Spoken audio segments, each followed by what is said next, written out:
నమస్కారం. Big debate ప్రత్యేక చర్చ కార్యక్రమానికి స్వాగతం.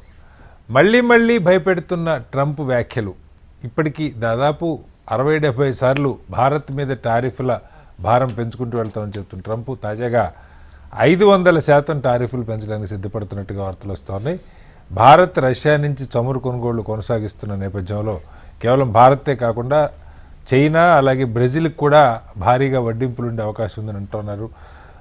దినదిన గండం నూరేళ్ల ఆయుష్గా ట్రంప్ వ్యవహార శైలి అనేక దేశాలతో జరుగుతుంది. అంతర్జాతీయ పరిణామాలు అత్యంత వేగంగా మారిపోతున్న పరిస్థితి. ఒకవైపు ఎటు చూసిన యుద్ధ వాతావరణం, మరొక వైపు దేశాల మధ్య ఒక గందరగోళమైన పరిస్థితులను సృష్టిస్తున్న నేపథ్యంలో భారత్ ఎలా ముందుకెళ్ళాలి, అమెరికాతో మన సంబంధాలు ఎలా ఉండాలి, దాని మీద ఇవాళ బిగ్ డిబేట్లో ప్రత్యేకమైన చర్చను చెప్పడం. చర్చలో మనతో సంజయ్ పుల్పాక్ గారు అంతర్జాతీయ అంశాల నిపుణులు మనతో లైవ్లో జాయిన్ అవుతున్నారు. అలాగే కిషోర్ పోరెడ్డి గారు భారతీయ జనతా పార్టీ నాయకులు, సీనియర్ నాయకులు వారు కూడా మనతో ఉన్నారు. మరి కాసేపట్లో నుమాన్ గారు ఏఐసిసి కాంగ్రెస్ కోఆర్డినేటర్ జాయిన్ అవుతారు. అలాగే లక్ష్మణ్ గారు ప్రముఖ రాజకీయ సామాజిక విశ్లేషకులు కూడా మనతో జాయిన్ అవుతారు.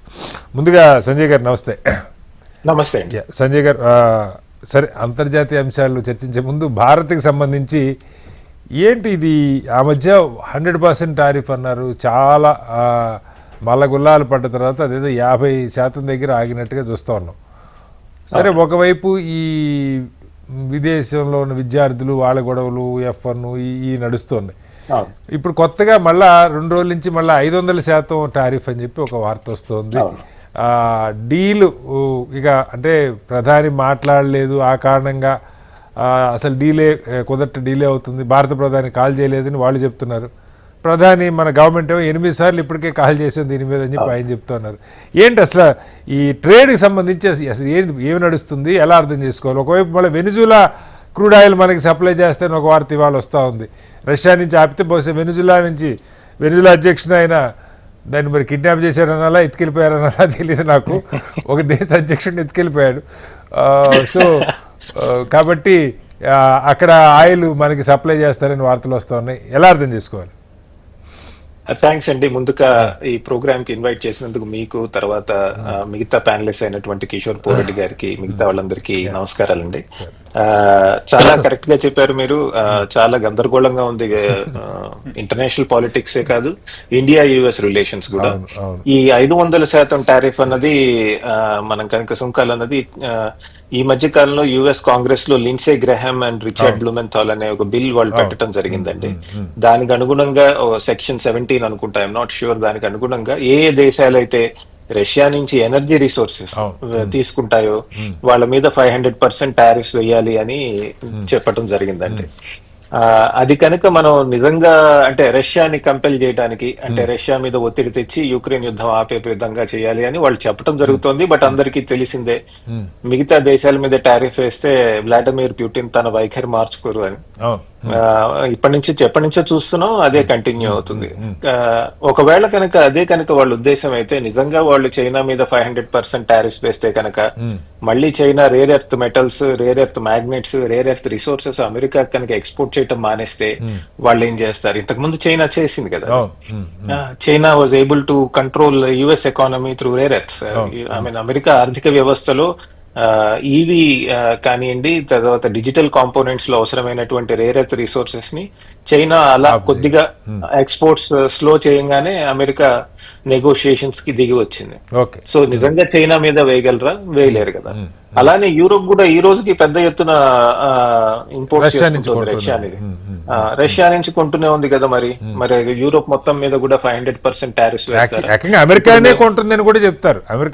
అమెరికా నుంచి ఎనర్జీ, రష్యా నుంచి యురేనియం, మిగతా మెటల్స్ అమెరికా కొనుక్కుంటుంది. యురేనియం ఎనర్జీ రిసోర్సే కదా. యురేనియం తో సబ్బులాగా వాడుకోరు కదండి జనాలు. సో దాన్ని బట్టి అది కూడా ఎనర్జీ రిసోర్స్. అమెరికా తన మీద తాను 500% వేసుకుంటుందా? వేసుకో. ఇది కేవలం కొంతమంది కొన్ని కంట్రీస్ ని టార్గెట్ చేయడం జరుగుతుంది. ముఖ్యంగా ఇండియా ఒకటి, బ్రెజిల్ ఒకటి, మిగతా దేశాలని బెదిరించడం జరుగుతుంది. ఇలా చేస్తే ఇది ఎందుకు చేస్తున్నారు అంటే, ఒకటి ఇండియా పాకిస్తాన్ యుద్ధం ఆపితే మీరు ఆపారు, మేము గుర్తించలేదు కాబట్టి నోబెల్ పీస్ ప్రైజ్ నాకు పోయిందన్న బాధతో ఆయన చేస్తున్నారని ఒకటి నడుస్తోంది వాదన. ఈ మధ్య కాలంలో చూస్తే చైనా వాళ్ళు కూడా ఇండియా పాకిస్తాన్ యుద్ధం ఆపటానికి మేమే కారణం అని చెప్పారు. రేపు పొద్దున్న బురుండి రవాండా వాళ్ళు కూడా చెప్పొచ్చండి మేమే ఆపాం యుద్ధం అని. సో మనం పెద్ద కంగారు పడాల్సింది లేదు, ప్రతి వాళ్ళు క్లెయిమ్ చేస్తున్నారు దాన్ని. అలానే కనుక ఇంకో డైమెన్షన్ తీసుకుంటే ఏమిటంటే హవర్డ్ లుట్నిక్ వాళ్ళ కామర్స్ సెక్రటరీ, మీరు ఇందాక చెప్పినట్టు ప్రధాని ఫోన్ చేయలేదు అన్నారు కాబట్టి అని, నిన్న ఇవాళ మన ministry of external affairs clarification కూడా ఇచ్చింది, 8 సార్లు మాట్లాడటం జరిగిందని చెప్పింది. అండ్ హవర్డ్ లుట్నిక్ ఒక అడుగు ముందుకేసి అసలు ట్రేడ్ డీల్ లాంటిదే లేదు టేబుల్ మీద అని చెప్పడం జరిగిందండి. సో మన వాళ్ళు ఇంకా లేదు, మేము నెగోషియేట్ చేస్తున్నాం. గట్టిగా చూసుకుంటే డిసెంబర్ లో నాకు తెలిసి 6th రౌండ్ ఇంకో అంటే మన పీయూష్ గోయల్ వెళ్ళటం జరిగింది, చర్చలు జరగటం జరిగింది. దాని ముందు యుఎస్ ట్రేడ్ డెలిగేషన్ కూడా ఇండియాకి రావటం జరిగింది. సో ఒక పక్కన చర్చలు నడుస్తున్నాయి. ఎందుకు ఇలా చేస్తున్నారు అంటే, ఒకటి మనం నోబెల్ ప్రైజ్ గురించి మాట్లాడాము, 2 యాక్చువల్లీ ఇవాళ రేపట్లో, ఇవాళ అనుకుంటా లేదా మండే కానీ యుఎస్ సుప్రీం కోర్టు అసలు ప్రెసిడెంట్ ట్రంప్ టారిఫ్స్ వేస్తున్నది చట్టబద్ధంగా వేస్తున్నారా, కాన్స్టిట్యూషనల్ గా వేస్తున్నారా అని తీర్పు వస్తుందండి. తీర్పు అంటే ఫుల్ జడ్జిమెంట్ రాదు, ఇనీషియల్ ఒపీనియన్ ఇస్తారట. అది ఇవాళ కానీ మండే కానీ జరగచ్చండి. వాళ్ళ ఫ్రైడే ఇవాళ కదా ఇప్పుడు స్టార్ట్ అవుతుంది, ఇవాళ కానీ మండే కానీ అటువంటి ఒపీనియన్ ఇవ్వటం జరుగుతుంది. పూర్తి జడ్జిమెంట్ వచ్చేసరికి ఏప్రిల్ అవుతుంది. అక్కడ కనుక ఎదురు దెబ్బ తగిలితే మన నెగోసియేషన్ పొజిషన్ స్ట్రాంగ్ అవుతుంది. సో అంటే కానీ అక్కడ వాళ్ళు వాదిస్తున్నది ఏంటంటే, కొన్ని అమెరికా సెక్యూరిటీకి సంబంధించిన అంశాల్లో మేము టారిఫ్స్ వేయొచ్చు అని చట్టపరంగా ఉందండి. కానీ సెక్యూరిటీ అన్నది ఇంత విస్తృతంగా ప్రతిదానికి వాడేయటం ఎంతవరకు కరెక్ట్ అని కూడా సుప్రీంకోర్టులో చర్చ నడుస్తుందండి. సో అది కనుక జడ్జిమెంట్ వస్తే మన నెగోసియేషన్ పొజిషన్ స్ట్రాంగ్ అవుతుంది. ఒకవేళ కనుక సుప్రీంకోర్టు కొట్టేస్తే డొనాల్డ్ ట్రంప్ చెప్పింది తప్పు అని, అప్పుడు ఏమవుతుందంటే, ఇప్పుడు కొత్తగా బిల్ ఇంట్రడ్యూస్ చేశారు కదా కాంగ్రెస్ లో, అందుకని ఇది ప్రెషర్ పెంచడం జరుగుతుంది, మీరు ఏదో ఒకటి తొందరగా ఒప్పుకోండి అని. తర్వాత పూర్తి జడ్జిమెంట్ వచ్చే లోపు ఇది ఒప్పుకుంటే బాగుండు అని వాళ్ళకు కూడా కంగారు ఉన్నట్టుందండి. అది కూడా నడుస్తుంది. ఇంకోటి నా ఉద్దేశంలో చూస్తే మన వాళ్ళు కూడా గట్టిగా వాదిస్తున్నట్టున్నారు. చాలా మంది ఇంటర్నేషనల్ అనలిస్ట్ అంటే జెఫ్రీ సాక్స్ వీళ్ళంతా ఎప్పుడు అమెరికా ప్రభుత్వాన్ని క్రిటిసైజ్ చేస్తూనే ఉంటారు. పెద్ద పెద్ద వేరే స్కాలర్స్ కూడా, ఇయాన్ బ్రెమర్ ఇలాంటి వాళ్ళు కూడా వాళ్ళు చెప్తుంది ఏంటంటే, ఇండియా అనుసరించిన వైఖరి కరెక్టే, గట్టిగా నిలబడి వాదిస్తున్నారు అని నిన్న మొన్న ఆయన చెప్పడం కూడా జరిగింది. సరే, ఇంటర్నేషనల్ స్కాలర్స్ అనే కాదండి, బట్ ఓవరాల్ గా చూసుకుంటే కిందటి సంవత్సరంలో 2025 లో మనం 3 ట్రేడ్ డీల్స్ చేసామండి. ఒకటి యునైటెడ్ కింగ్డమ్, ఒకటి ఒమాన్, ఒకటి New Zealand. Different economies, different structure of economies వాళ్ళందరితో మనం ట్రేడ్ డీల్ చేసాం. ఒకప్పుడు ఇండియా మీద క్రిటిసిజం ఏముండదు అంటే, ఇండియా ట్రేడ్ డీల్స్ చేయడానికి భయపడుతుంది, చాలా స్లోగా నెగోషియేట్ చేస్తుంది అనేవాళ్ళు. ఈ రోజు మనం పెద్ద ఎత్తున 3 చేసాం. ఈ సంవత్సరం ఫైనల్ స్టేజెస్ లో ఉంది. ఈ యూరోపియన్ యూనియన్ తో కూడా మనకి ట్రేడ్ డీల్ జరగబోతోంది. సో దాని ముందు కూడా వీళ్ళు ప్రెజరైజ్ చేస్తున్నారు. ఎందుకంటే ఇన్ని ట్రేడ్ డీల్స్ జరిగితే మనకి అమెరికా మీద ఒత్తిడి అంటే నెగోషియేట్ చేయాలన్న అవుతుంది. కానీ ఈ ట్రేడ్ లాస్ట్ పాయింట్ అండి, ఈ ఇంక్లూడ్ చేసిన బిల్లులో ఒక పాయింట్ ఏం చెప్పారంటే, గూడ్స్ అండ్ సర్వీసెస్ అనే పదం వాడారంటే, సాఫ్ట్వేర్ ఎక్స్పోర్ట్స్ కూడా వస్తాయా ఇప్పటి నుంచి, అది కూడా బెదిరించడం జరుగుతుంది. ఎంతవరకు చేస్తారు? American companies software exports from India కానీ వేరే దేశాల నుంచి వాటి మీద కూడా టారిఫ్స్ వేస్తారంటే, అమెరికన్ సాఫ్ట్వేర్ కంపెనీస్ కూర్చుంటాయా, లేదా వాళ్ళు కూడా లాబింగ్ చేసి ఆ బిల్ ని డైల్యూట్ చేయటం, పల్చగా చేయటం ఏమన్నా ప్రయత్నాలు జరుగుతాయా అన్నది కూడా వేచి చూడాల్సిన అవసరం ఉంది. లక్ష్మణ్ గారు, అంటే ఇప్పుడు ఇందాక సంజయ్ గారు అన్నారు, నిజంగా చైనా మీద వీటి మీద వేయగలుగుతారంటే వేయలేరు, వాళ్ళ ఎకానమీ కూడా పూర్తిగా దెబ్బతింటే అవకాశం ఉంది.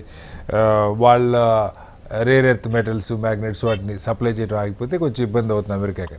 కానీ భారత్ మీద ప్రత్యేకించి కొంత ఒక కక్ష సాధింపు ధోరణి స్పష్టంగా ఆయన దగ్గర కనపడుతుంది. ఆయన ఆపినట్టు మనం యుద్ధం ఆయన ఆపలేదని చెప్పలేదా అనే, లేదు మనం అబద్ధం చెప్పామనే, ఆయన ఆక్రోశం ఏంటో తెలియదు, కానీ అన్ని రకాలుగా భారత్ని ఇబ్బంది పెట్టే ప్రయత్నం. ఇప్పుడు ఏకంగా సరే, భారత ప్రభుత్వం అయితే చెప్పింది, మీరు ఎంత శాతం వేసినా మేము రష్యా నుంచి ఆయిల్ కొనటం అయితే ఆపే అవకాశం లేదు, ఇక్కడ ప్రజల ఇంధన ప్రయోజనాలు దృష్టిలో పెట్టుకుని చెప్పి ప్రభుత్వం చెప్తుంది. కానీ ఏంటి ఈ ధోరణి? అలాగే అసలు ట్రేడ్ డీల్కి ప్రధాని ఒకటేమో పాకిస్తాన్ యుద్ధం ఆయన ఆపాను ప్రధాని నాతో మాట్లాడంటే భారత ప్రభుత్వం మాట్లాడలేదు మేము అసలు అని చెప్తాం. ఇప్పుడు ఈ ట్రేడ్ డీల్కి సంబంధించి భారత ప్రభుత్వం ప్రధాని మాతో మాట్లాడలేదంటే 8 సార్లు మాట్లాడారని ప్రభుత్వం క్లెయిమ్ చేస్తుంది. ఏం జరుగుతుంది? మన మీద ప్రత్యేకంగా ఏమన్నా కక్ష కట్టినట్టుందా ట్రేడ్ వరకు యుద్ధానికి సంబంధించి ఆయన ప్రపంచం మీద అంతా కక్ష కట్టాడు, అసలు నాకు అంతర్జాతీయ చట్టాలకు వర్తించవు, నా నైతికతే నా లిమిట్, నా నైతికతను దాటి నేను దేన్ని పట్టించుకోను అని చెప్పి ఆయన ఏదో కొత్త స్టేట్మెంట్ ఇచ్చారు. ఇవాళ ఎలా అర్థం చేసుకోవాలి లక్ష్మణ్ గారు? కటారి గారు, మీకు ఇతర మిత్రులకు ప్రేక్షకులకు నమస్తే. వాణిజ్యానికి సంబంధించే వేరుగా చూడలేం. టారిఫ్ వార్ అనేటువంటిది ప్రపంచ దేశాలన్నింటినీ ప్రభావితం చేస్తున్నటువంటి అతి ముఖ్యమైనటువంటి సమస్య. అమెరికా ఫస్ట్ అనేటువంటి నినాదంతో ట్రంప్ గారు అధికారంలోకి వచ్చారు. అమెరికా ఫస్ట్ అనేటువంటిది ఒక లోతైనటువంటి తాత్విక చింతన దాని వెనుక ఉన్నది. ప్రపంచ ఆధిపత్యమే దాని అంతిమ లక్ష్యం. ఓకే. అమెరికా ప్రయోజనాలకు భిన్నంగా ఎవరు వ్యవహరించినా వారి పట్ల కఠినంగా వ్యవహరిస్తామనేటువంటి సంకేతాలని పదే పదే ట్రంప్ ప్రభుత్వం వివిధ రూపాలలో వ్యక్తం చేస్తున్నది. ఈరోజు గతంలో సోవియట్ యూనియన్ ఉన్నప్పుడు పరిస్థితి వేరు. అమెరికాకు సోవియట్ యూనియన్ కి మధ్య అణు అస్త్రాలను ఉపయోగించుకోవడానికి కట్టడి చేయడానికి ఒప్పందాలు జరిగినాయి. అంటే ఆ స్థితిలో ఒక వాతావరణం ప్రపంచవ్యాప్తంగా ఉండేది పోటాపోటీగా. ఇవాళ వ్యాపార లావాదేవీలు అనేటువంటిది ఎక్కువగా ముందుకొచ్చింది. చైనా ప్రపంచ మార్కెట్ను కబళించింది, వస్తూత్పత్తిలో అగ్రభాగాన్ని నిలిచింది, ముందుకు వెళుతున్నది. చుట్టుపక్కల దేశాలే కాకుండా ప్రపంచ దేశాలపైన ప్రభావం కలిగిస్తా ఉంది. లాటిన్ అమెరికా వరకు, నా సరిహద్దుల వరకు కూడా ఈరోజు వెనెజులా సమస్యని అక్కడ వరకే చూడలేం. అలాగే ఆఫ్రికన్ కాంటినెంట్ లో అన్ని చోట్లకి చైనా ప్రభావం పెరుగుతున్నది. ఎలా కట్టడి చేయడం? అమెరికా చూద్దామా, ఆర్థికంగా ఇబ్బందుల్లో పడిపోతా ఉంది, అప్పుల ఊబిలో ఉన్నదే. ఇది సంపన్న దేశమే, ఆర్థికంగా ప్రపంచ దేశాల్లో మొదటి స్థానంలో ఉన్నటువంటి దేశమే. కానీ సమస్యల లోపలికి వెళుతున్నది అనేటువంటి విషయం వారికి అర్థమైంది, ప్రపంచానికి అర్థమవుతున్నది. ఈరోజు సైనిక పరంగా ఆధిపత్యాన్ని ఒకప్పుడు పోలీస్ గా వ్యవహరించేటువంటి వ్యవహారం నడుపుతున్నది అని అమెరికాను నిందించేవారు. ఈరోజు అదే స్థితికి తీసుకురావాలని ఆయన ఊళ్ళూరుతున్నారు. గతంలో మనం ఆఫ్ఘనిస్తాన్ లో ఏ విధంగా వచ్చి తెస్టేసింది చూసాం. పాకిస్తాన్ కు మద్దతు ఇచ్చి ఏ విధంగా భారతదేశానికి కంటికి కునుకు లేకుండా చేశారు చూసాం. హిందూ మహాసముద్రంలోకి బంగ్లాదేశ్ విముక్తి యుద్ధం అప్పుడు సప్తమనవతారాన్ని పంపించింది మనం చూసాం. దిగువ గార్షియాలో సైనిక స్థావరాన్ని స్ట్రెంగ్తన్ ఏ విధంగా చేసుకున్నారో చూసాం. ఇవాళ ఈ మధ్య కాలంలో ఇజ్రాయెల్ గాజా పాలస్తీనా పైన ఆయన అండ లేకుండా ఇజ్రాయెల్ నిలవగలదా? ఇజ్రాయెల్ ఇరాన్ యుద్ధం అమెరికా అండ లేకుండా ఇజ్రాయెల్ అంత దూకుడుగా వ్యవహరించగలదా? ఈరోజు అన్ని వ్యవహారాల్లో చూస్తే ఒకవైపున నేను శాంతి కాముకుడిని చెబుతూ ఆ యుద్ధాన్ని ఆపాను, ఈ యుద్ధాన్ని ఆపానని, వాటి వెనకాలంతా కూడా అమెరికా అంటే ట్రంప్. ఇవాళ ఈరోజు లాటిన్ అమెరికన్ దేశాలలో నా పెరట్లో ఉండేయాల్సినటువంటి వాళ్ళు రష్యాతో లేకపోతే చైనాతో ఒప్పందాలు చేసుకొని వాళ్ళ అండ చూసుకొని వీళ్ళందరూ కూడా స్వతంత్రంగా వ్యవహరిస్తామని ఉవ్విళ్ళూరుతున్నారు. వాళ్ళను కట్టడి చేయాలి.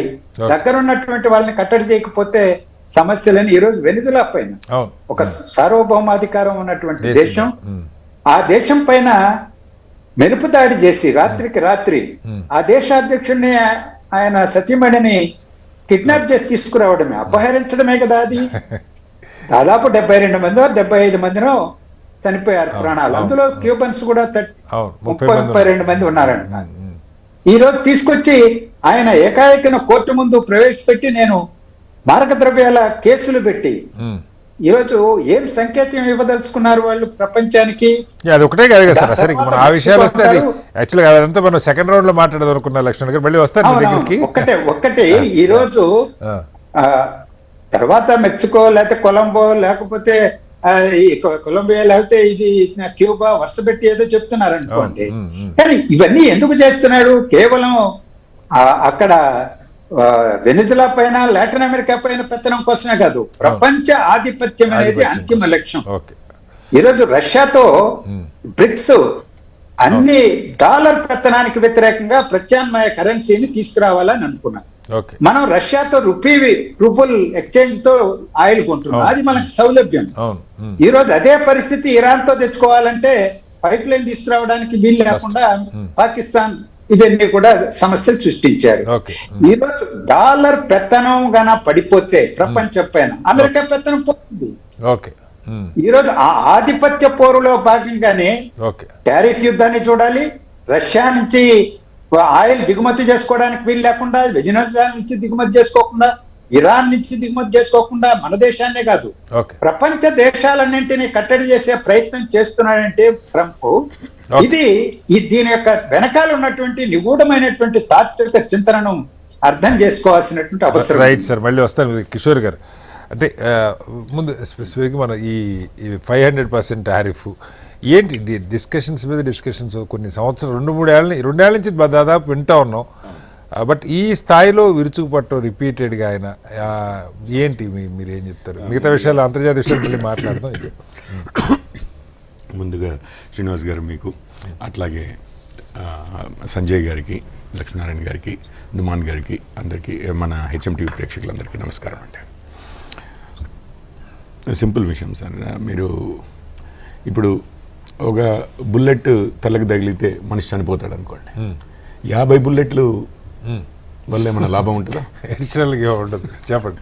ఇప్పుడు 100% వేసినా 500% వేసినా పెద్ద తేడా ఏమి ఉండదండి. ఒక్కసారి ఒక లెవెల్ దాటితే మీ ఎగుమతులు అమెరికాకి ఆగిపోతాయి. ఎందుకంటే మీ ఎగుమతులు ఇతర దేశాల ఎగుమతుల కన్నా మీ ఖరీదైనవి అయితే కథం ఏమంటే అక్కడి నుంచి కొనుక్కుంటారు, అయిపోయింది. అది 50%, 70%, 100% దగ్గర అయిపోయింది. 500% లేకపోతే 5,000, అది 500 నుంచి 5 లక్షలు చేయనియండి శాతం, ఏమాత్రం డిఫరెన్స్ లేదు. సో ఇది ఆగిపోయినట్టే దీనికి సంబంధించి. అంటే నేను అంటున్నాను 500. రెండోది, ఇప్పుడు ఇది ఎంత అంటే ఎటువంటి ఇది ఉందో చూడండి. నిన్నటి వరకు మొన్ననే కదా చైనా మీద 245% మ్యాక్సిమం వేసింది, 245% వేసారు. మళ్ళీ వెనక్కి వచ్చినట్టున్నాడు. 245% వేసిన వారు అంతకుముందు కూడా 500% వేయచ్చు. ఇప్పుడు ఒక కొత్త చట్టం అని దాన్ని ఏదో పార్లమెంట్లో పాస్ చేయడం అని కాంగ్రెస్ అంటారు, అక్కడ కాంగ్రెస్లో పాస్ చేయడం అని, మళ్ళీ సెనెట్ హౌస్ ఏదో పాస్ చేస్తాయని. సరే, మన సంజయ్ గారు చెప్పారు, ఎందుకంటే కోర్టులో ఒకటి నడుస్తోంది.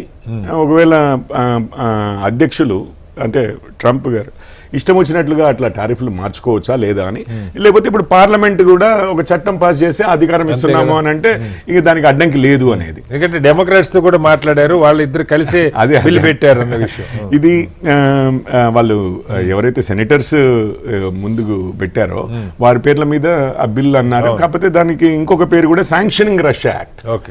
ఈ రష్యా ఇప్పుడు యుక్రెయిన్ యుద్ధము, డెమోక్రాట్స్ అందరూ అంతకుముందు బైడెన్ ఉన్నప్పుడు పూర్తిగా సపోర్ట్ కదా ఉక్రెయిన్కి. అసలు రష్యాతో మాట్లాడేది లేదు, వాళ్ళు డిక్టేటర్, ఇక వాళ్ళు సర్వనాశనం చేసేదాకా ఊరుకునేది లేదు అన్నటువంటి మనస్తత్వం. ఈ రోజు ఏమైంది, ట్రంప్ వచ్చిన తర్వాత లేదు పుటిన్ తో డీల్ కుదుర్చుకోవాలి, ఈ యుద్ధం కానివ్వకూడదు, రీచ్ అవుతూ వచ్చాడు. సరే, అందులో రష్యాకి కొన్ని డిమాండ్స్ ఉన్నాయి, అమెరికాకు కూడా కొన్ని డిమాండ్స్ ఉన్నాయి, రేర్ ఎర్త్స్ కావాలంటుంది ఉక్రెయిన్లో.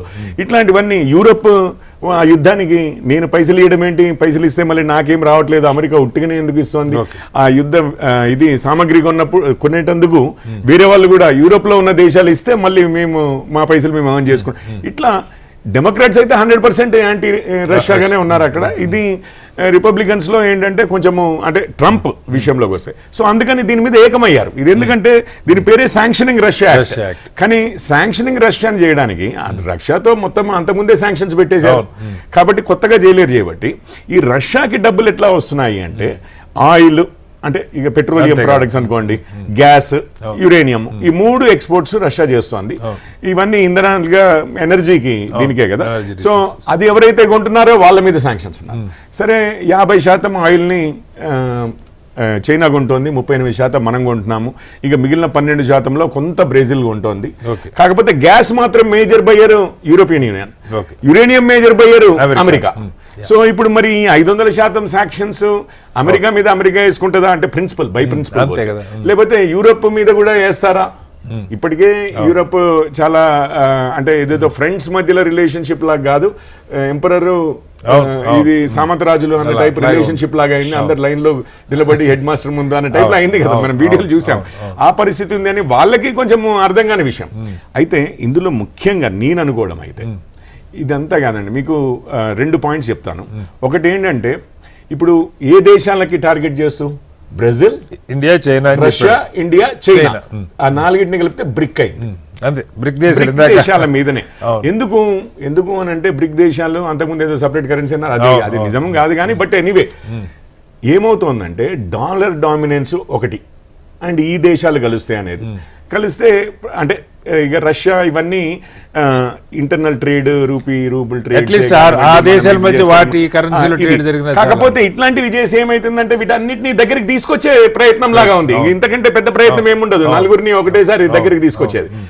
ఒకటైతే డాలర్ డామినెన్స్ ఒకటైతే, రెండోది ఏంటి అంటే ఇప్పుడు ఆయిల్ ప్రపంచం మొత్తంలో ఇప్పుడు చైనా రైజ్, ఇంతకుముందు లక్ష్మీనారాయణ గారు చెప్పారు చైనా ఈరోజు అసలు ప్రపంచానికే ఉత్పత్తిదారులు అయిపోయారు ఇదంతా అని. చైనా రైజ్ బాగా ఫాస్ట్గా అయింది, ఆశ్చర్యచకితులు అయ్యారు. ఈవెన్ అమెరికన్స్ కూడా సడన్ గా వెనకకి తిరిగి చూసుకుంటే అరే వెనకాలే ఉన్నాడు కదా అన్న టైప్లోకి వచ్చింది కొన్ని విషయాలు. అయితే ఇప్పుడు ఏమవుతుందంటే ఎనర్జీ అండి ఫైనల్ గా. ఇప్పుడు ఎనర్జీ సోర్సెస్ మేజర్ ఏమున్నాయి ప్రపంచంలో? సౌదీ అరేబియా, గల్ఫ్ ఒకటైతే ఎత్తైతే, రష్యా ఒకటి, అక్కడ వెనెజువేలా ఒకటి, ఇక్కడ పైన పోతే అమెరికా, కెనడా ఒకటి, దాని తర్వాత మళ్ళీ కిందికి వస్తే ఇరాన్ ఒకటి. ఇప్పుడు ఇరాన్ ఆయిల్ ని ఇప్పుడు అక్కడ రెవల్యూషన్ అంటే ఇక ఖొమైనీని పడేయడము అది అవుతుంది అని చెప్పి ఇంకా మనం చూస్తున్నాం, విజువల్స్ చూస్తుంటేనే తెలుస్తోంది. There is a regime change that is going to happen. Venezuela regime change అయిపోయింది దాదాపు, అంటే ప్రెసిడెంట్ నే తీసుకెళ్లిపోయారు. సరే ఆమె వారి ఫాలోయరే ఇప్పుడు ప్రెసిడెంట్ అయినా వాళ్ళు ఏమి చేయలేని పరిస్థితి. ఇప్పుడు రష్యన్ షిప్స్ అవి వస్తే కూడా వీళ్ళు వెంటాడి అన్న టైప్ లో అసలు ట్రబుల్స్ క్రియేట్ చేస్తాము, ఎవరు ఇటువైపు రావద్దు. మొన్రో డాక్ట్రిన్ అండి ఇది, 1823 ఎప్పుడో అప్పటి ప్రెసిడెంట్. ఈ నార్త్ అమెరికా, సౌత్ అమెరికా ఇదంతా మా బ్యాక్ యార్డ్, ఇక్కడ ఎవరు వచ్చేది లేదు, వేరే వాళ్ళు ఎవరు ఏలు పెట్టేది లేదు అని చెప్పి. సో అదే డాక్ట్రిన్ ని ఈయన ఫుల్ ఫ్లెడ్జ్ లో తీసుకెళ్లి నార్త్ అమెరికా, సౌత్ అమెరికాకి ఇంకా మిగిలిన దేశాలు ఏమీ ఏలు పెట్టేది లేదు. సో ఇప్పుడు ఆయిల్ మీద అంటే ఎనర్జీ సోర్సెస్ మీద ఎనర్జీ తీసేస్తే ఏముందండి, దేశాల ప్రగతి ఇక development anything you can stall, economies ని స్టాల్ చేయగలుగుతారు. ఇప్పుడు సరే ఒకసారి ఈ 2 దేశాలని తీసేసి రష్యాను కూడా తీసేయగలిగాం అనుకోండి. ఇప్పుడు ఒపెక్ కంట్రీస్ ఏముంది, అమెరికా చెప్తుంది, అక్కడ చైనా, ఇప్పుడు ఇరాన్ ఎగ్జాంపుల్ చూస్తూనే ఉన్నారు, ఏమవుతుందో తెలుసు అమెరికాతో పెట్టుకుంటే అనే టైప్లో. సో సడన్ గా మనకి అందరికీ 2 3 ఆయిల్ది ఇది అయ్యే ఛాన్సెస్ ఉన్నాయి. అంటే దాని తర్వాత విషయం ఇది ఒకటి, ఆయిల్ డామినెన్స్ అంటే American dominance via once again oil. అందుకని అప్పుడు ఏమన్నారు, డాలర్ ఇది ఆయిల్ని డాలర్ని ఇది చేస్తూ పెట్రో డాలర్ అన్నారు. మొత్తం పెట్రోలియం ప్రోడక్ట్స్ అన్ని డాలర్లలోనే ట్రేడ్ అవ్వాలని చెప్పి.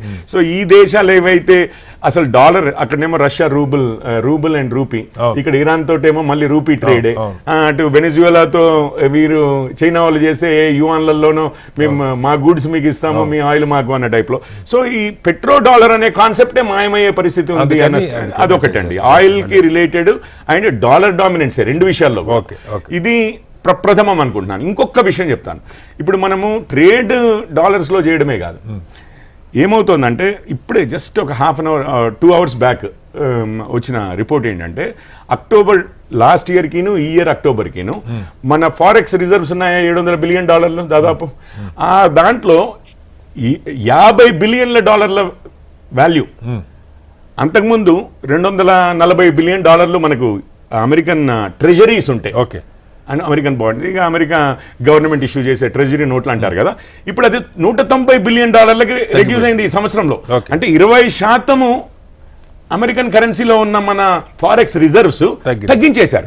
సో ఈ విధంగా దేశాలన్నీ తగ్గించడం మొదలు పెడితే, అఫ్ కోర్స్ చైనా తగ్గించడం మొదలు పెడితే, అందుకనే మీకు గోల్డ్ వాల్యూ, సిల్వర్ వాల్యూ విపరీతంగా, కమాడిటీస్ వాల్యూ విపరీతంగా పెరిగిందండి. ఎందుకనంటే హెడ్జింగ్ అన్నమాట. డాలర్ల బదులు రష్యా మీద ఎప్పుడైతే, రష్యా యుక్రెయిన్ వార్ ఎప్పుడైతే అయినప్పుడు స్విఫ్ట్ అని ఒక గ్లోబల్ సిస్టమ్ ఉంటుంది మనం మనీ ట్రాన్స్ఫర్ చేసుకోవడానికి.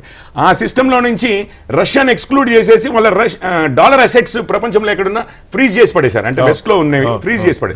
అప్పటి నుంచి ఏంటంటే డాలర్ ని నమ్ముకుంటే కష్టం అవుతుందేమో, రేపు మన మీద కూడా ఏదన్నా అయితే మనకి అమెరికాకి చికాకు వస్తే వాళ్ళు ఆపుతారేమో అని చాలా దేశాలు ఏం చేస్తున్నాయంటే డైవర్సిఫికేషన్ మూడ్ లో పడ్డాయి. సో ఈ విధంగా ఒకటేమో ఫారెక్స్ రిజర్వ్స్ డైవర్సిఫై చేయడము, రెండోది ఏంటంటే especially oil trade petro dollar కాకుండా నార్మల్ కావడము, దాని తర్వాత ఇతర ట్రేడ్స్ కూడా ఇప్పుడు యువాన్ ఒకటి, రూపీస్ ఒకటి, ఆల్టర్నేటివ్స్ గా ఒక బాస్కెట్ ఆఫ్ కరెన్సీస్ రావడం, ఇదంతా డాలర్. ఒకవేళ లక్ష్మీనారాయణ గారు కూడా చెప్పారు వాళ్ళు చాలా అప్పుల్లో ఉన్నారని. ఇప్పుడు అప్పుల ప్రాబ్లం ఏంటంటే మన తెలంగాణ ప్రభుత్వం లాగానే మనకు అప్పుల మీద వడ్డీ పెరిగింది అనుకోండి, రీఫైనాన్స్ చేయాలన్నప్పుడు మళ్ళీ మన దగ్గర పైసలు లేవు మొత్తం కట్టేయడానికి, ఇంకొకరి దగ్గరికి పోతాము, మరి ఆ 10 లక్షలు అప్పున్నాను, మీరు 10 లక్షలు అప్పు, అది ఆ టైప్ లో చేసినప్పుడు ఆ రోజు ఎంత ఇంట్రెస్ట్ రేట్ ఉందో దాన్ని బట్టి కదా మనకి దెబ్బ పడేది. సో కరెన్సీ స్ట్రాంగ్ ఉందనుకోండి, ఇంట్రెస్ట్ రేట్స్ తక్కువ ఉండి కొంచెం ఇది ఉండి అందరూ డాలర్స్ ని కొనాలని అనుకుంటుంటే మన అప్పుకి రీఫైనాన్సింగ్ దొరుకుతుంది. లేకపోతే ఏమవుతుందంటే ఎక్కువ ఇంట్రెస్ట్ పెట్టి తీసుకోవాల్సి వస్తుంది. ఈ 26 లోనే చాలా వరకు వాళ్ళ డెట్ ఆ రీఫైనాన్సింగ్ స్టేజ్ కి వస్తుందని మనం వింటున్నాము. అది కూడా ఒక ప్లే అయి ఉండొచ్చు. ఇంకొక ఫైనల్ పాయింట్ చెప్తాను మీకు, ఇది అందరికి, మీకు అందరూ ఉన్నవారంతా కొంచెం నుమాన్ గారి సంగతి నాకు తెలియదు కానీ మిగిలిన వారంతా కొంచెము ఏజ్ నా ఏజ్ రేంజ్ లోనే ఉంటుంది అనుకోండి. మీకు కిరణ్ అని చెప్పి ఇది ఒకటి షారుఖ్ ఖాన్ డర్ అని ఒక సినిమా ఉంటుంది. ఎవరిని వెంటబడి రోజు హింసించేవాడు అందులో షారుఖ్ ఖాన్, లాస్ట్ కి చనిపోతాడు హీరోయిన్ ని. ఆ హీరోయిన్ ని ఏం చేసి, హీరోయిన్ ని హేట్ చేసి కాదు, హీరోయిన్ ని ప్రేమిస్తాడు. ఈ రోజున్న జియో పొలిటికల్ సినారియోలో ఇప్పుడు రష్యా అయితే ప్రత్యర్థులే, చైనా ప్రత్యర్థులే, ఇండియా కొంచెము వీటిని బ్యాలెన్స్ చేయడానికి ఏమన్నా వస్తుందేమో అంటే నాతో రావట్లేదు. మళ్ళీ చూస్తే ఫ్రెండ్లీగా ఉంటారు కానీ పూర్తిగా మన సైడ్ రావట్లేదు. డర్ సినిమాలో షారుఖ్ ఖాన్ లాగా నుమాన్ గారు ఇప్పుడే కిషోర్ గారు చెప్తున్నారు, బహుశా మోడీ గారి మీద ట్రంప్ గారికి ప్రేమ ఎక్కువైపోయి ఇండియా మనల్ని బెదిరిస్తున్నారు. ఇండియా మీద యుఎస్ అంటే ఈ టారిఫ్స్కి సంబంధించి సరే వారు చెప్పింది ఒక లెవెల్ దాటాక ఎలాగ బట్ మన ఎక్స్పోర్టర్స్ నష్టపోతారు, మన వ్యాపారాలు దెబ్బతింటాయి. తర్వాత పదే ఈ బెదిరింపులు ఒక రకంగా అమెరికాలో ఉన్న చాలామంది, ఇదేనే కాదు మొత్తంగా ఏదో రిలేషన్లో ఒక గందరగోళ వాతావరణం, డిస్టర్బెన్స్, ఎప్పుడూ లేనటువంటి డిస్టర్బెన్స్ అమెరికాతో ఇప్పుడు ఏర్పడుతున్న పరిస్థితి. ఈ మధ్యకాలం నాకు తెలిసి ఒక 20-30 ఏళ్ళకి ఎప్పుడు ఇంత గందరగోళం లేదు. వ్యాపార పరంగా, యుద్ధం పరంగా, లేకపోతే ఈ రాజకీయాల పరంగా పిల్లల్ని అక్కడ నివాసం ఉన్న ఈ గందరగోళాన్ని ఎలా మనం ఓవర్కమ్ కావాలి? Very good evening, sir, to you as well as Sanjay garu, Lakshmi Narayana garu, and Kishore garu, and all the viewers.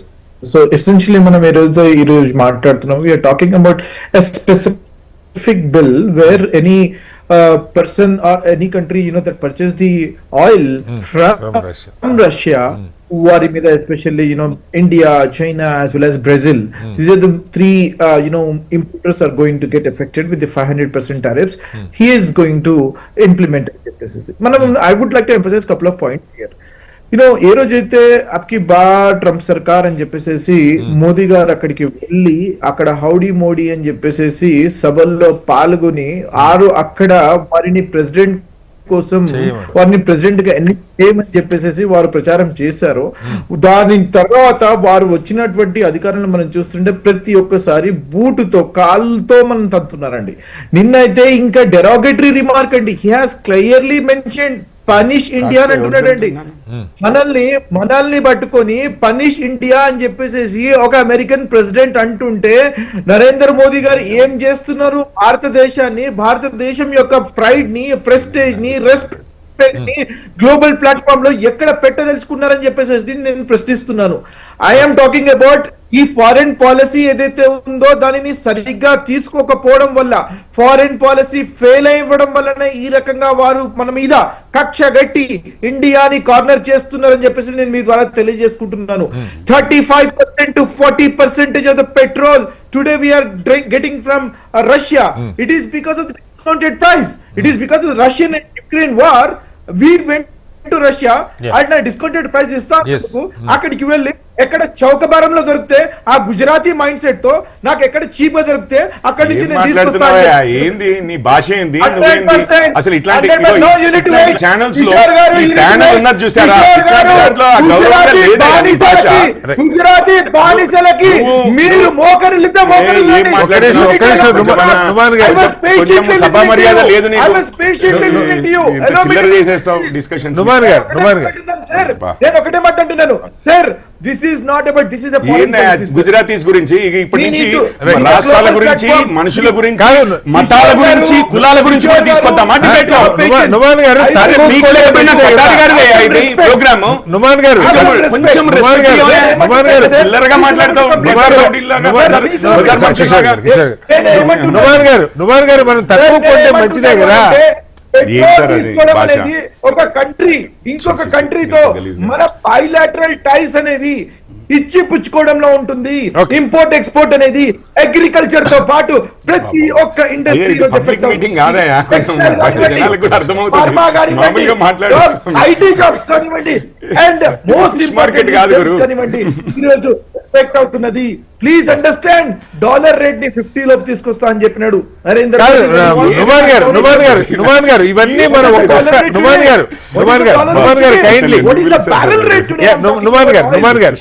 మనం అన్ని అంశాలు బ్యారల్ రేట్ ఆ రోజు డాక్టర్ మన్మోహన్ సింగ్ గారు ఉన్నప్పుడు ఎంత కష్టం నుమాన్ గారు మీరు మొత్తం అన్ని అంతర్జాతీయ అంశాలని ఒక చర్చలో, అంటే ఇప్పుడు ఈ మీరు ఇందాక చెప్పారు ట్రంప్ తో చాలా అద్భుతమైన దోస్తానం ఉన్నట్టుగా పరిస్థితులు కనపడ్డాయి.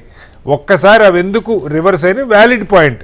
అంటే ఇప్పటికి కూడా ఆయన ప్రత్యేకంగా నాకు మంచి స్నేహితుడు అని చెప్తారు, నాతో మాట్లాడట్లేదు అంటాడు, ఒకసారి నన్ను సర్ ప్లీజ్ అని బతిలాడాడు అంటారు. ఈ గందరగోళం ఒక పార్ట్ అయితే, అంటే మీరు ఫారిన్ ట్రేడ్ పాలసీలో మనం లైజానింగ్ చేయటంలో, లేదు చైనా లాగా మనం కొంచెం ఆర్మ్ ట్విస్ట్ చేయటంలో ఇక్కడ మనకు అసలు అవకాశం ఉందా అమెరికాతో, లేదు ఆ ఫారిన్ ట్రేడ్ పాలసీకి సంబంధించి మనం సరిగా హ్యాండిల్ చేయలేకపోతున్నావా కొంచెం, ఎందుకంటే అక్కడికి కన్ఫైన్ అవుతుంది. Exactly sir. I'll stick on to that. Yeah. See, what I'm trying to say, I'm not deviating from the subject, sir. I'm coming to the subject only. Please, brief context. Sir, what I'm trying to say is, please understand. See, when you are a prime minister of a country, if somebody is giving a derogatory remark, you need to show them their place immediately. Why is he not doing against China? Why is he doing against only India? Dehati aurate kada. ఆయన president అయినప్పటి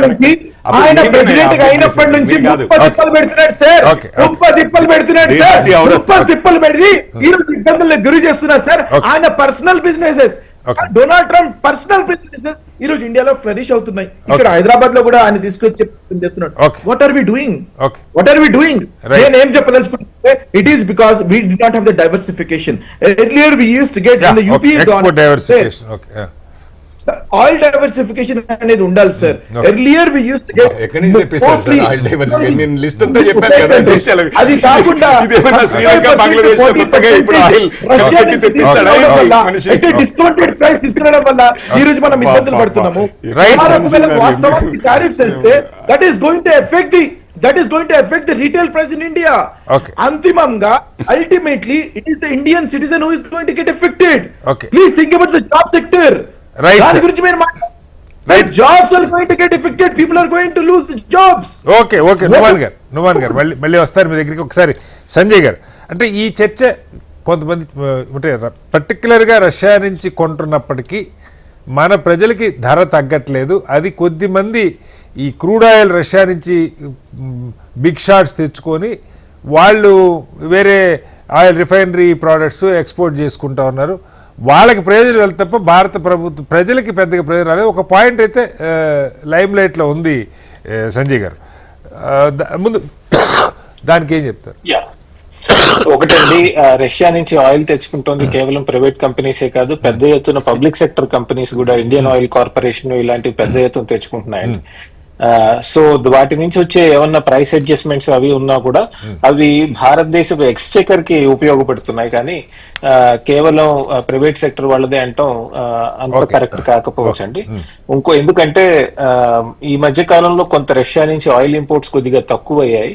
ఎందుకు తక్కువయ్యాయి అంటే Americans ఏం చేశారంటే, మనం మిగతా దేశాలు కొంతమంది చిన్న చిన్న దేశాలు వాళ్ళు రష్యా నుంచి ఇంకా కొంటున్నారని, రష్యాలో ఉన్నటువంటి 3 పెద్ద ఆయిల్ కంపెనీస్, ఐ థింక్ రోజనాఫ్ ఒకటి అనుకుంటా, అందులో ఆ 3 కంపెనీస్ తో ఫైనాన్షియల్ డీలింగ్స్ ఉంటే కనుక ఆ ఫైనాన్షియల్ ఇన్స్టిట్యూషన్స్ ని కూడా శాంక్షన్స్ పెడతామని చెప్పడం జరిగింది. సో ఇప్పుడు మన కంపెనీస్ కానివ్వండి, ఇండియన్ ఆయిల్ కార్పొరేషన్ కానివ్వండి, మిగతా కంపెనీస్ ఏమన్నా కూడా వాళ్ళ నుంచి అమెరికాని పట్టించుకోకుండా ఒకవేళ ఆయిల్ కనుక తెచ్చుకుని దానికి డబ్బులు మనం ఫైనాన్షియల్ గా ఇవ్వాలి కదా, ఏదో ఒక ఫైనాన్షియల్ ఇన్స్టిట్యూషన్ మార్గంగా. ఆ ఫైనాన్షియల్ ఇన్స్టిట్యూషన్ మార్గం శాంక్షనింగ్ జరిగితే కనుక ఆ హోల్ ఫైనాన్షియల్ ఇన్స్టిట్యూషన్ యూరోప్ లో కానీ అమెరికాలో కానీ మిగతా చోట్ల పనిచేయలేదండి. అది చాలా ఇబ్బంది అవుతుంది మనకి. అందుకని కొద్దిగా ఇంపోర్ట్స్ తగ్గటం జరుగుతోంది రష్యా నుంచి. ఎందుకంటే వాళ్ళు క్లియర్ గా అమెరికన్స్ ఫైనాన్షియల్ ఇన్స్టిట్యూషన్స్ కూడా టార్గెట్ చేస్తున్నారు కాబట్టి, అంటే రష్యా నుంచి తెచ్చుకుంటున్న వాటికి. సో కాబట్టి కొంత ఆయిల్ ఇంపోర్ట్స్ తగ్గటం జరుగుతుందండి. ఓవరాల్ గా రెండో పాయింట్కి వద్దాం సార్. అంటే సరే, ఇది ఒక అంశం అయితే ఏంటి నిజంగా ఆయన సమస్య ఇప్పుడు? అంటే ఇప్పుడు ఇందాక చాలా వరకు కిషోర్ గారు కొంత క్లారిటీ ఇచ్చే ప్రయత్నం చేశారు, ఎందుకు వెనిజులా అధ్యక్షుడి మీద వెనకాల పడ్డాడు, రేపొద్దున ఆ గ్రీస్ ల్యాండ్ అంటా ఉన్నాడు, ఇరాన్లో గొడవలు జరుగుతుంటే అసలు వాళ్ళని ముట్టుకోవడానికి ఏది, అది పూర్తిగా వాళ్ళ ఇంటర్నల్ ఇష్యూ, దాని మీద మాట్లాడుతూ ఉన్నాడు. ఓ పక్క మళ్ళా ఇజ్రాయెల్ మళ్ళీ లెబనాన్ మీద ఫ్యూ అవర్స్ బ్యాక్ మళ్ళీ ఎయిర్ స్ట్రైక్ స్టార్ట్ అయినాయి అని చెప్పి, అంటే ఆయనకి అంటే ఈ గందరగోళం భారత వ్యాపారాల మీద లేకపోతే అంతర్జాతీయంగా అసలు ఏం జరుగుతుందో అర్థం కాని పరిస్థితి సార్. డెన్మార్క్ వాళ్ళు గ్రీస్ ల్యాండ్ మీదకి వస్తే మేము ముందు బుల్లెట్స్ తోటి సమాధానం చెప్తున్నారు. ఒక ప్రపంచ యుద్ధం వైపు తీసుకెళ్తా ఉన్నాడా అసలు? నాకు అంతర్జాతీయ చట్టాలతో నాకు ఏమాత్రం సంబంధం లేదు, మిలిటరీ రూల్ విషయానికి వచ్చేసరికి నా ఇష్టం నాది ఓపెన్గా ఆయన చెప్తున్నాడు. ఎలా అర్థం చేసుకోవాలి? ఒకటి, ఆయన మనం ఖయాస్ అంటే గందరగోళాన్ని మనం తప్పుగా చూస్తున్నాం. ప్రాబబ్లీ ట్రంప్ దాన్ని ఆనందిస్తున్నారు, ఆస్వాదిస్తున్నారు. బహుశా అది కూడా అయి ఉండొచ్చు అండి. ఎందుకంటే గందరగోళం సృష్టించి వేరే వాళ్ళు ఇబ్బంది పడుతుంటే అటువంటి పాయింట్ నుంచి నెగోషియేట్ చేయడానికి ట్రై చేస్తున్నారు. ఉదాహరణకి గ్రీన్లాండ్ తీసుకోండి మీరు. గ్రీన్లాండ్ నేను తీసుకుంటున్నారు. వెనిజువేలా ఆపరేషన్ తర్వాత ఆయన ప్రశ్న అడిగితే, గ్రీన్లాండ్ కి మనకి ట్రీటీ ఉంది కదా, అక్కడ ఆర్మ్డ్ ఫోర్సెస్ అవి మీరు పెంచదలుచుకున్నారా అంటే ఆయన ఇచ్చిన రెస్పాన్స్ ఏమిటంటే, ప్రస్తుతానికి పెంచదలుచుకోలేదు, మంచిగా మాట్లాడి ఆ గ్రీన్లాండ్ ని తీసుకుందాం అనుకుంటున్నాను నిన్నే చెప్పారండి. ఒకవేళ కనుక వాళ్ళు ఒప్పుకోకపోతే చర్యలు తర్వాత తీసుకుంటాం అని చెప్పడం జరుగుతుంది. దాన్ని డెన్మార్క్ వాళ్ళు రెస్పాండ్ అయ్యారు, మేము వెనిజువేలా లాగా కూర్చోము, కనపడంగానే కాలుస్తాం అని చెప్పడం జరిగిందండి. సో గత సంవత్సరం నుంచి చాలా దేశాలు అనుసరించిన విధానం ఏమిటంటే, డొనాల్డ్ ట్రంప్ తో కూర్చుని చర్చించి మనం బహుశా ఏదన్నా సాల్వ్ చేసుకుని మనం ఈ గందరగోళం నుంచి బయటపడచ్చు అని అన్ని దేశాలు ప్రయత్నిస్తున్నాయండి. మనమే కాదు, యూరోప్ పాకిస్తాన్ ఒకటే బాగా సక్సెస్ అయినట్టుంది సంజయ్ గారు. అంతకంటే నాకు పెద్ద సక్సెస్ వస్తారు సంజయ్ గారు. మళ్ళీ మీ దగ్గరికి వస్తాను సంజయ్ గారు. సంజయ్ గారు చెప్పండి, ఎవరు లాభపడ్డారు ఆయనతో చర్చల్లో? ఎవరు బాగుపడలేదండి. మీరు ఇందాక అన్నట్టు పాకిస్తాన్ వాళ్ళు కొంతవరకు మేమేదో అంటే ట్రంప్ ని బాగా హ్యాండిల్ చేసినట్టు కనబడుతున్నారు, కానీ వాళ్ళు కూడా ఇబ్బందుల్లో ఇరుక్కునే పరిస్థితిలో కనబడుతున్నారండి. ఎందుకంటే గాజాకి పీస్ ప్లాన్ ప్రకారము మిలిటరీ ఫోర్సెస్ ని పంపించాలి అని వాళ్ళు అమెరికన్స్ అడుగుతున్నారట. యునైటెడ్ నేషన్స్ తో సంబంధం లేకుండా they want to create a peace keeping force, America ఆధిపత్యంతో. అది పాలస్తీన్ కి పంపించాలి. కొన్ని ముస్లిం దేశాల పార్టిసిపేషన్ ఉంటే బాగుంటుంది. సో అందుకని పాకిస్తాన్ ని పంపించమని పెద్ద ఎత్తున ఒత్తిడి తెస్తున్నారు. పాకిస్తాన్ ఆర్మీ కూడా ఈ మిడిల్ ఈస్టర్న్ మిలిటరీ ఆపరేషన్స్ లో పార్టిసిపేట్ చేసే చరిత్ర ఒకటి ఉంది. ఉదాహరణకి సౌదీ అరేబియాకి అసిస్ట్ చేస్తుంది యెమెన్ యుద్ధంలో. సో కాబట్టి అమెరికన్స్ ఏమన్నారంటే, మీరు పాలస్తీన్ కూడా రావచ్చు కదా అన్నారు. అది కనుక వస్తే పాకిస్తాన్ లోనే తీవ్రమైన వ్యతిరేకత వస్తుంది, ఇస్లామిక్ వరల్డ్ లో వ్యతిరేకత వస్తుంది. సో ఈ చాలా మంది ఈ దేశాలు ఏవైతే ఉన్నాయో చిన్న చిన్న దేశాలు who call themselves Muslim nations, వాళ్ళంతా వేరే వాళ్ళ దేశాలు ఎవరైనా ఫస్ట్ కమిట్ అయితే తర్వాత మేము కమిట్ అవుతామని వెయిట్ చేస్తున్నారు అంటే ఎవరు కమిట్ కావట్లేదు. సో అక్కడ వాళ్ళకి అది ప్రాబ్లం వస్తుంది. సో ముందు రోజుల్లో ట్రంప్ లాంటి వ్యక్తితో పాకిస్తాన్ కూడా అంత హాయిగా ఉండకపోవచ్చు అండి రిలేషన్షిప్. ఒకటి పాకిస్తాన్ కున్న అడ్వాంటేజ్ ఏంటంటే వాళ్ళ ప్రజల బాగోగులతో వాళ్ళ మిలిటరీకి సంబంధం లేదండి. ఇప్పుడు అమెరికా రిలేషన్షిప్ తో మా ఎకానమీ ఎలా పెరుగుతుంది అని ఎప్పుడన్నా మనం చూసామా? కొన్ని దశాబ్దాల నుంచి అమెరికాతో పాజిటివ్ రిలేషన్షిప్ ఉంది పాకిస్తాన్ కి. వాళ్ళు ఎప్పుడన్నా ఆర్థికంగా బాగుపడ్డారా? సౌత్ కొరియా బాగుపడింది, జపాన్ బాగుపడింది, ఈవెన్ టర్కీ కూడా బాగుపడిందండి అమెరికా అలయన్స్ తో. కానీ పాకిస్తాన్ కి అటువంటి ఆలోచన లేదు కాబట్టి వాళ్ళు తేలిగ్గా ట్రంప్ తో వాళ్ళు ఏం చెప్పినా చేసేస్తారు. యాక్చువల్ గా పాకిస్తాన్ లో ఉన్న రేర్ ఎర్త్ మెటల్ రిసోర్సెస్ డబ్బాలో పెట్టి తీసుకెళ్లి అక్కడ ఓపెన్ చేసి వైట్ హౌస్ లో చూపిస్తున్నారు, మా వనరులు తీసుకోండి మీరని. ఏ సెల్ఫ్ రెస్పెక్టింగ్ నేషన్ అలా చేస్తుందండి? మనం ఇద్దరం కలిసి భాగస్వామ్యంతో చేసుకుందాం అనుకుంటారు కానీ అది కూడా అనట్లే, వాళ్ళు తీసేసుకోండి అని మెటఫారికల్ చూపిస్తున్నారు ఇట్లా. అట్లాగే పాకిస్తాన్ కి మిగతా దేశాలతో పోలిస్తే అటువంటి వెసులుబాటు చాలా ఎక్కువ దొరుకుతుంది, ఎందుకంటే వాళ్ళకి వాళ్ళ సొంత ప్రజల సంబంధం లేదు కాబట్టి. అట్లా ఇప్పుడు అదిగా సార్, ఇంకోటి డెన్మార్క్ తో కయ్యానికి వెళ్లే పరిస్థితి, నాటోలో భాగం అది. ఈ నాటో కూడా కుదుపునకు గురవుతుంది, ఇప్పటిదాకా ఏదో ఒక బలమైన శక్తిగా అనుకున్నది, ఇది ఎలా టర్న్ కాబోతుంది? అది చాలా ఇబ్బందిగానే అవుతోందండి. ఎందుకంటే ఒక నేటో కంట్రీకి సంబంధించిన టెరిటరీని ప్రస్తుతానికి మర్యాదగా మాట్లాడుతున్నా, రేపు పొద్దున వీలైతే ఫోర్స్ తో తీసుకుంటున్నా అని ట్రంప్ మాట్లాడుతున్నారు. సో అది యూరోపియన్ నేషన్స్ గమనిస్తున్నాయి. ఉదాహరణకి ఫ్రాన్స్ స్టేట్మెంట్ తీసుకోండి, వెనిజువేలా మీద ఇనీషియల్ గా వాళ్ళు కొద్దిగా అమెరికాకి పాజిటివ్ గా ఇచ్చారు, బట్ వెంటనే 2 days లో వాళ్ళు పొజిషన్ మార్చుకుని మడూరో వెళ్ళిపోవటము, ఆయన్ని తీసేయటము పాలిటిక్స్ లోంచి వాస్తవమే మంచిదే, వెనిజువేలా ప్రజలు బాగుపడతారు, కానీ చేసిన ప్రక్రియ బాలేదని ఫ్రాన్స్ వాళ్ళు స్టేట్మెంట్ ఇచ్చారు. అంతేకాదు యూరోప్ లో కూడా ఇన్నాళ్ళు ఇందాక మనం అనుకున్నట్టు ఏదో విధంగా ఒక అగ్రిమెంట్ వద్దాము ట్రంప్ తో అని ఆలోచిస్తున్నారు. అది కుదరట్లే. ఉదాహరణకి అమెరికా ఇష్యూ చేసిన నేషనల్ సెక్యూరిటీ స్ట్రాటజీ డాక్యుమెంట్ కనుక తీసుకుంటే డిసెంబర్ లాస్ట్ 2 weeks లో ఇష్యూ చేశారండి. అది దానిలో యూరోప్ తన సిద్ధాంతాలని కోల్పోయిందని రాశారండి Donald Trump administration. European union has lost its values అన్నట్టు రాశారు, దాదాపు అలా మీనింగ్ వచ్చేది. అంటే ఇన్నాళ్ళు వేరే దేశాల్లో ప్రజాస్వామ్యము లేదా మార్పులు తీసుకొస్తే రావాలి అని మాట్లాడిన అమెరికా ఈ రోజు యూరోప్ గురించి కూడా అట్లానే మాట్లాడుతుంది. సో అందుకనే మీరు మాక్రాన్ కనుక తీసుకుంటే ఆయన ఇచ్చిన స్టేట్మెంట్ మొట్టమొదటిసారి ఒక యూరోపియన్ అధ్యక్షుడు చాలా ఇంపార్టెంట్ పాయింట్ చెప్పాడండి. నిన్న ఇవాళ చెప్పారు ఆయన, G7 అన్నది అది బ్రిక్స్ కి వ్యతిరేకంగా ఉండక్కర్లేదు, బ్రెజిల్, రష్యా, ఇండియా, చైనాకి. అలానే బ్రిక్స్ అన్నది కూడా G7 కి వ్యతిరేకంగా ఉండక్కర్లేదు. ఈ ఇండియా లాంటి దేశం బ్రిక్స్ లో ఉండటం మాకు మంచిదే, ఎందుకంటే అటు పాశ్చాత్య దేశాలకి ఇటు బ్రిక్స్ కి మధ్య ఇండియా వారధిగా పనిచేయచ్చు అని మాక్రాన్ చెప్పడం జరిగింది. మొట్టమొదటిసారి ఇన్నాళ్ళు అంటే మనం కాన్ఫరెన్సెస్ లో అక్కడ ట్రావెల్ చేస్తే చాలా క్రిటిసిజం వస్తుందండి, మీరు బ్రిక్స్ లో ఎందుకున్నారు అని. ఒక ఫ్రెంచ్ ప్రెసిడెంట్, ఒక యూరోపియన్ లీడర్ ఈ మాట అంటాం అన్నది యూరోప్ లో వస్తున్న ఆలోచన విధానంలో మార్పు వస్తోందా లేదా వాళ్ళు వేరే దేశాల వైపు చూస్తున్నారా అన్న దాని మీద కూడా బహుశా సంకేతమా ఇంకా చెప్పలేమండి, వేచి చూడాలి. యూరోపియన్ యూనియన్ కనుక నెక్స్ట్ 2 months లో ఇండియాతో ఒక ఫ్రీ ట్రేడ్ డీల్ కుదుర్చుకుంది అంటే అదే అమెరికాకి యూరోపియన్ యూనియన్ సంకేతం ఇస్తుంది. ఏమని? మీరు టారిఫ్స్ పెట్టిన అమెరికాతో మేము ఎక్స్ట్రా ట్రేడ్ చేస్తాము అని. చేయలేదు అంటే కనుక ఇంకా వాళ్ళు వత్తాసు పలకటానికి ప్రయత్నిస్తున్నారని అనుకోవాలి. లక్ష్మణ్ గారు, ఇటు ఒక దేశ అధ్యక్షుడిని కిడ్నాప్ చేసుకెళ్ళిపోవటం అంటే నా చర్చ ఎట్లా అయిపోయిందంటే ఏదో ట్రంప్ మీద వ్యతిరేకత. అసలు అంటే ప్రపంచ రాజకీయాల్లో ఇంత అధ్వానమైన పరిస్థితులు మనం చూస్తాం అమెరికా లాంటి దేశాధ్యక్షుడు చేయటం. ఇవాళేమో ఆ గ్రీన్లాండ్లో వాళ్ళు 57,000 మంది 60,000 మంది ఉంటే వాళ్ళందరికీ $10,000 నుంచి $1,00,000 దాకా ఇచ్చి వాళ్ళ మొత్తాన్ని కొనేస్తాడు. గాజాది కూడా మనం చూసాం, ఆ గాజా స్ట్రిప్ది మొత్తం మీరు అందరూ ఇక్కడి నుంచి వెళ్ళిపోండి, ఇది నేను పెద్ద టూరిస్ట్ స్పాట్ చేస్తాను. ఇంత పతనమైనటువంటి వ్యాఖ్యలు ఒక నాయకులు, ఒక దేశ అధ్యక్షుడు, ఏదో 2 దేశాల మధ్య రాజకీయ ప్రయోజనాలు ఎవరి ప్రయోజనాలు వాళ్ళు చూసుకోవచ్చు, కానీ పూర్తిగా ఒక రియల్ ఎస్టేట్ భాష లేకపోతే కొనేసే భాష అమెరికా అధ్యక్ష పీఠం మీద కూర్చొని మాట్లాడటం ఈ ప్రపంచ రాజకీయాలు కూడా చెడగొడుతుందా నాకు అర్థం కావట్లేదు. ఎలా అర్థం చేసుకోవాలి? సార్ గారు, అతి పురాతనమైనటువంటి ప్రజాస్వామ్య వ్యవస్థ అని ఘనంగా చెప్పుకునే దేశం. చెప్పుకుంటుంటారు. ప్రపంచంలో ఎక్కడ మానవ హక్కులు, ప్రజాస్వామ్య హక్కులు, పౌర హక్కులు ప్రశ్నిస్తారు, అక్కడికి వెళ్ళి జోక్యం చేసుకుంటారు.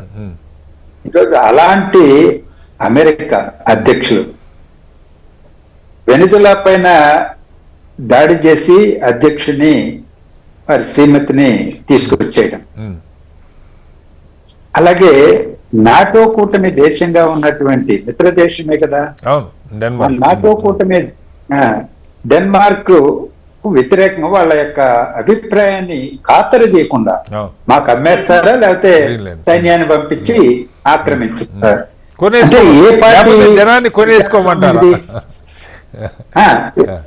జనానైనా లేదా ఐలాండ్ అయినా దేన్నైనా సరే కొనేసుకోమంటారా, ఆక్రమించమంటారా?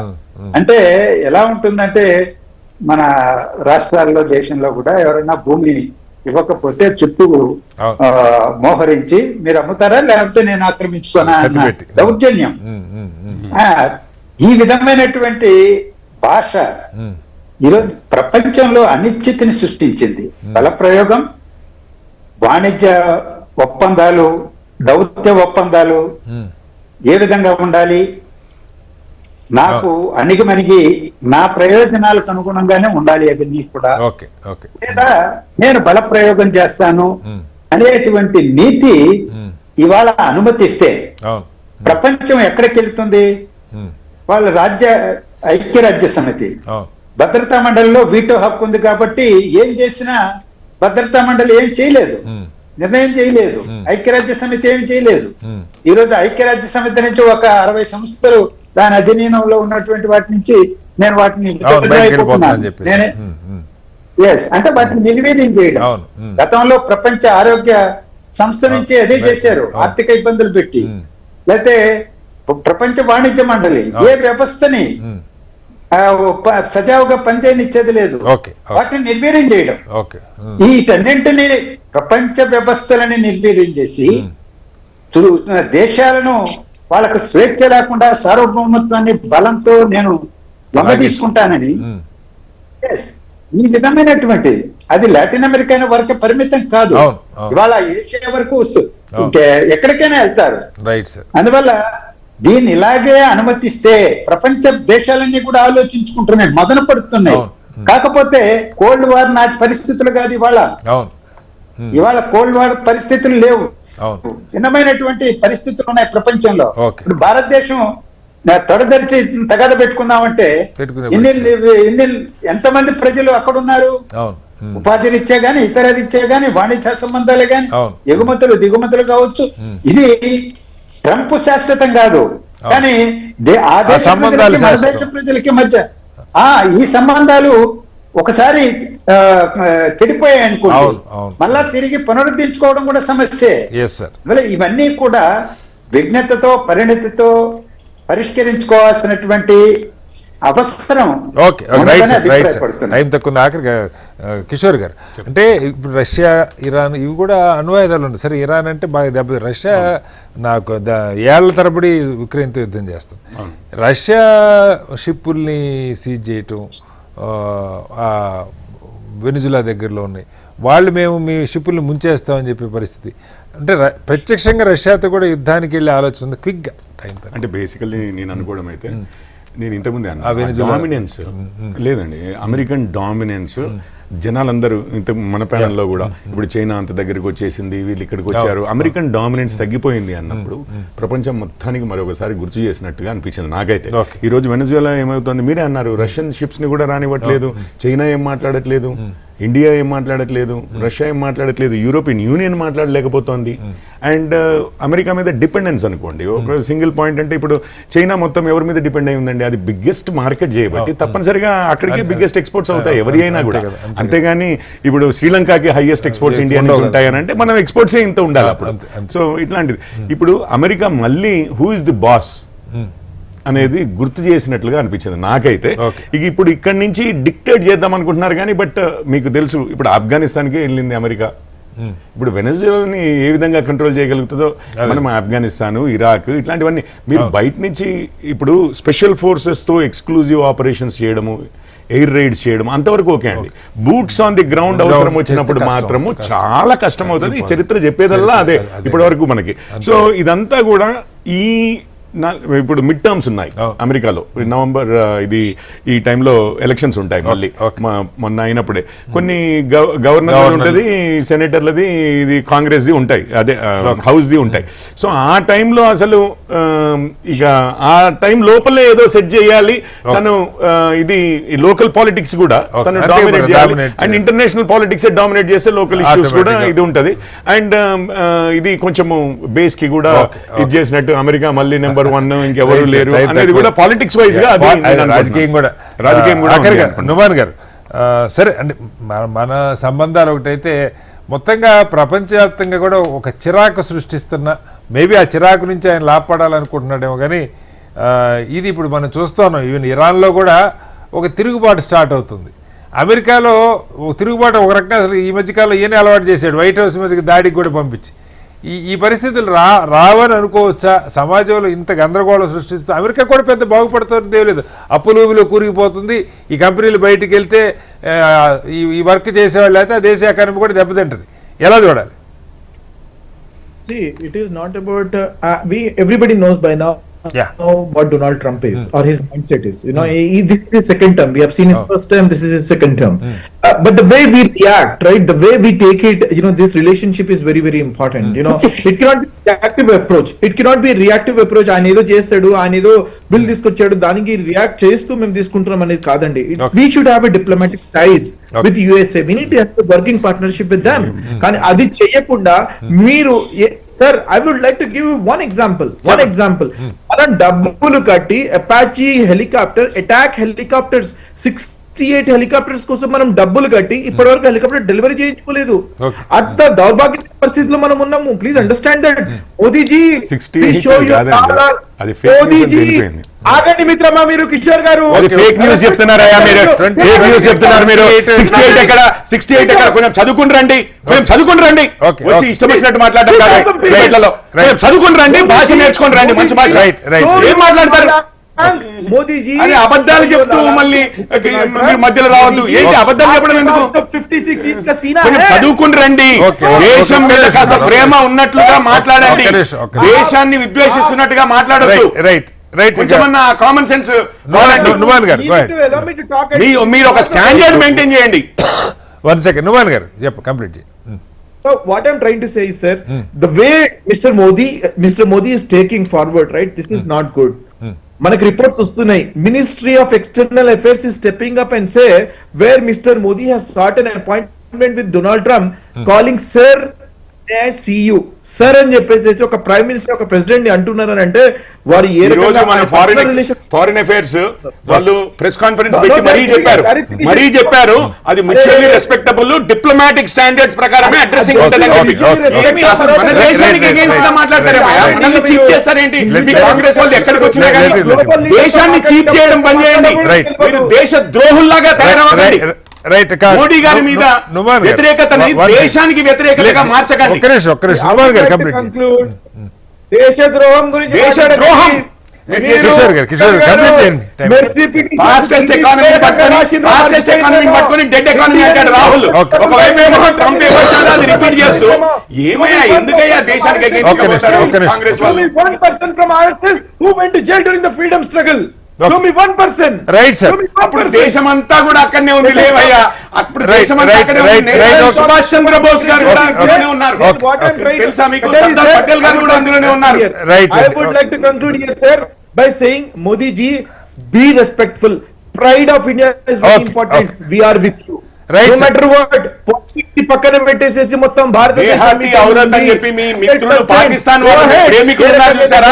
పాకిస్తాన్ వాళ్ళు మన ప్రధానమంత్రిని మన్మోహన్ సింగ్ గారిని దేహాతి ఔరత్ అంటే అపోజ్ చేసింది బీజేపీ. దేశాన్ని ముందు పెట్టి మీ పార్టీ వాళ్ళు అసలు మాట్లాడలేదు, ఎందుకంటే మీరు పాకిస్తాన్ ప్రేమికులు చేయబట్టి. ఒక్క నిమిషం సార్. మొత్తానికి అమెరికా అధ్యక్షుడి వ్యవహార శైలి అటు వ్యాపార రీత్యా, దేశాల మధ్య సంబంధాల రీత్యా, ప్రపంచ శాంతి దృష్ట్యా ఒక గందరగోళమైన వాతావరణం నెలకొనుంది. పూర్తిగా అస్పష్టత, గందరగోళం పరిస్థితి కనపడుతుంది. అయితే దీని నుంచి భారత్ ఎలా బయటపడాలి, తన ఆర్థిక, వ్యాపార, రాజకీయ ప్రయోజనాలు, రక్షణ పరంగా, సైనిక పరంగా ఏ రకం ముందుకెళ్లాలన్నది మరింత లోతైనటువంటి కసరత్తు చేసుకోవాల్సిన అవసరం ఉంది. టారిఫ్లు ఒకటే కాదు, ఒక అస్థిర వాతావరణం అయితే ప్రపంచవ్యాప్తంగా నెలకొంటుంది. దాని నుంచి ఎలా బయటపడతామో నాయకత్వం నిర్ణయించాలి. లోతైన చర్చ జరగాలి. అంతర్జాతీయ పరిస్థితులను అర్థం చేసుకుంటూ ముందుకెళ్లాల్సిన అవసరం అవుతుంది. చర్చలో పాల్గొన్న కిషోర్ పోరెడ్డి గారికి, నుమాన్ గారికి, సంజయ్ గారికి, అలాగే లక్ష్మణ్ గారికి ధన్యవాదాలు. ఇది వాళ్ళ బిగ్ డిబేట్. రేపు మరోస్తే మళ్ళీ కలుద్దాం. అందరికీ నమస్కారం.